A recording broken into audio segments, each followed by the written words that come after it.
All right, so business owners, real estate investors. So, what three alternative ways can you fund your real estate, commercial, as well as investment properties without tax returns, financials, and so forth? Well, there's number one is a stated income, and basically how that works. So we have a state income program in with a two-page application and just 650 credit score.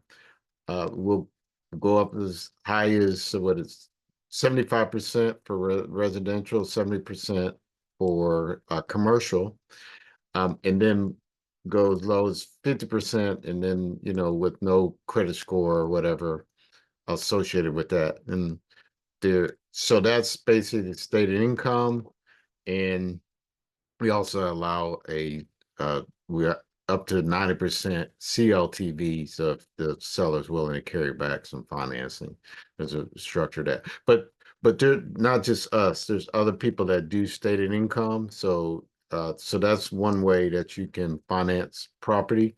The other way is alternative way is bank statement. And so based on the bank statements, typically the last 12 months of bank statements, they'll do aggregate to calculate ability to service the debt based on the income statement. I mean the bank statements. And typically how it works, uh, similar to an income statement, to utilize the bank statement, they'll say, hey, well, 70% will be used in the bank statement to pay expenses, where 30% is available to service the debt. And then you just use that. And then obviously, hopefully the bank statement, I mean the 30% is higher than what the mortgage payment would be on a monthly basis to calculate that, with taxes and insurance. So that's one way to do it. And then the number three way is a debt service coverage ratio. So with the debt service coverage ratio, what they'll do is they'll calculate what the net operating income will be, and typically with some lenders will just use, okay, here, what is your rent roll? Meaning that, people that were renting from the property or businesses are renting from the property, plus all your expenses, which would be your taxes, insurance, and any other expenses that you state, and then minus your rent roll, and then that'll get your net operating income. And then you divide that by what would be your mortgage payment.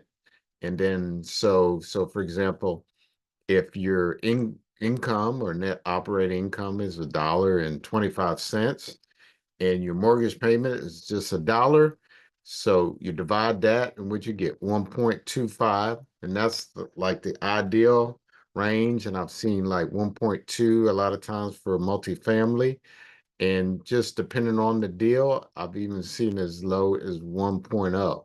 It just depends on the value of the asset, where it's located, that kind of stuff that probably will kind of change how those numbers work.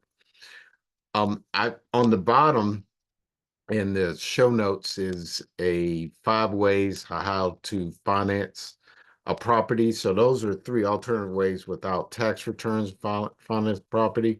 There's two other uh, options that are in the funds for investor backslash 5 ways that you can also check out, and it's more for working capital.